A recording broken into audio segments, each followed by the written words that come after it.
étudiants étaient en train d'avertir pour des grèves. Ils étaient en train d'écrire, ils faisaient des démarches. Parce que aussi jàng boo xoolee cursus su nit ki tu vas pas étudier jusqu'à réussir aller à l'université sa première année nga ñëw yegg si y a rien du tout qui puisse te faire qui puisse t'aider à avancer. Mais ils sont dans leur droit de réclamer les bonnes conditions d'études. Comme l'a dit monsieur Diop tout à l'heure, on a des nièces, on a des enfants qui ont quitté ici, qui ont été orientés à l'université de Ziguinchor. Mais dañuy dem am problème fu ñu loger. te dëkk bi léegi dafa doy waar da ngay bëgg woo mbokk xam nga pour mu jëlal la sa nièce wala sa doomu voisin mu ñëw jànge foofu jikko yi yemuñu. day bëri daal circonstances yi nga xam ne nii day bloquer l'enfant pour qu'il le gosse parce que nekkatul sax xale day bloquer l'étudiant pour qu'il vraiment avance dans sa vie et en plus on veut quoi?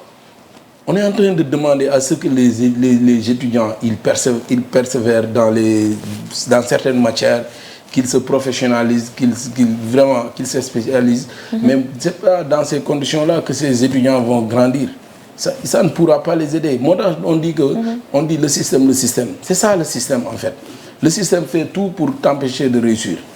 Combien d'étudiants qui ont été de brillants élèves ont échoué à la première année ou à la deuxième année à l'université. Juste lii la da ngay ñëw université tu trouves une salle bu war a jël 700 personnes 500 personnes muy jël 2500 personnes étudiants mais professeur bi sax pour mu jàngale c'est un problème. Certains étudiants da ngay jóge banlieue war a jàngi université da ngay am problème. À l'université de Ziguinchor ils pouvaient miser sur les moyens. En plus le choix des promoteurs qui construisent ces universités en fait c'est un appel d'offres. Et dans l'appel d'offres, normalement, c'est ce qui est. Est-ce que c'est un appel d'offres? Je parle du choix par rapport à la règle. Bien sûr. Par rapport à la règle, maintenant, reste à savoir est-ce que ça a été fait dans les règles, oui ou non. C'est pourquoi il faut sévir sur ça. Est-ce que ça a été un appel d'offres qui s'est passé dans les règles de l'art comme il se doit? Maintenant, si ça n'a pas été fait, il y a des lois qui te permettent de pouvoir revenir sur ça et de poser le problème.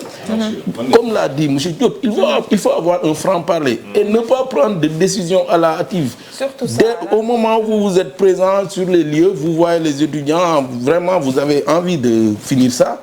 Mais c'est pas une décision unilatérale. lu am Michel mais par rapport à ces revendications ñun ñëpp xam nañ que ni ça mérite quand même de l'argent te ku nekk xam ne li ñuy wax ak nguur gu bees gi mooy que ni xaalis amul donc on peut pas régler tous ces problèmes là revendications yooyu mais on espère quand même que dinañu asseoir ci benn table boo xamante si dinañu xool li nga xam moom mooy gën a nekk priorité par rapport à ces problèmes ñu régler ko. Thiel, il y a pas plus prioritaire que ça.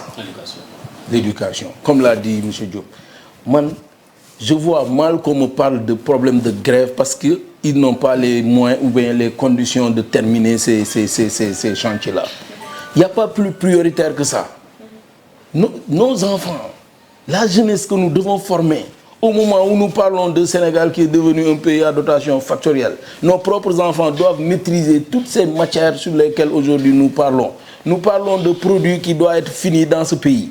Quels sont ces jeunes, ces étudiants qui vont finir leurs études et se spécialiser sur ces domaines-là et finir ces produits? Ce sont ces enfants de l'université. Je ne vais pas aller chercher d'autres ailleurs. Donc, pour moi, li ñu war a def mooy que ni arrivé sur place, nous avons constaté qu'il y a les chantiers qui sont en cours mais qui n'ont pas terminé. On appelle les parties qui sont concernées, on les appelle sur la table. C'est quoi le problème? Il y a des techniciens qui peuvent vraiment faire face à ces gens-là. Les décisions sont prises à l'ensemble, à l'unanimité. Parce qu'on se rappelle que le Premier ministre quand même a annoncé woon na benn rencontre boo xam ne dañu ko def ak syndicalistes yi on ne sait pas exactement. Mais l'école compte combien de mois? 9 mois. yow boo yegsee aujourd'hui 8 mois ça fait presque une année scolaire mais yow l'école n'attend pas un étudiant qui doit ouvrir au mois d'octobre.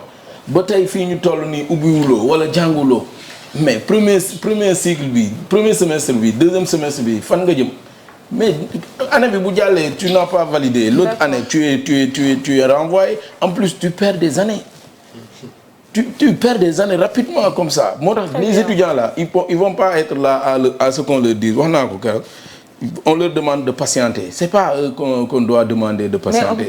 amuñu ko déedéet ñoom amuñu temps boobu non c'est une obligation nekkul luy xaar comme l'a dit monsieur Diop c'est obligatoire que l'université soit finie maanaam les chantiers là dañ ko war le premier ministre il doit prendre des mesures yoo xam ne duñ ci dellu ginnaaw loolu mooy doon prioritaire am. D'accord. Parce que ces étudiants là ils vont être casés et lii ñuy def nii ça doit arrêter parce que aussi ça ne servira à rien du tout.